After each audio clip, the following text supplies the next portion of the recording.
Gia Jubilee Mwitalel Ole Kenta uburirie abarai ibegemi ya Linda Mwananchi gochamo na kubwaterana nikiamekyo erio baenekyo korenta moncho riria soborai asobochori bonene bore bosio kagokwana se county ya Narok litukuria rero nigo Ole Kenta amochire chinkwana chumura wikema ya DCP Rigathi Gachagua oyurigetie gotanga obomo bwa Linda Mwananchi gokora musangirikano wo gisiasa ensemo ya Ol Karau asatebire kiromorai nabwate obosibori bwo gukora imisangiririkane nsemo inde yonsi ime ya Kenya.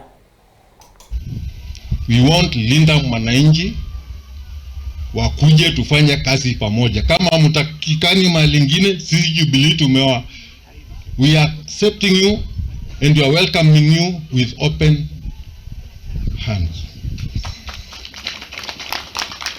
And we don't want as a party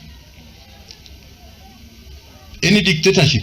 We don't care where the dictatorship comes from. If it comes from part of the opposition or if it comes from the government, we want a free country where democracy reigns.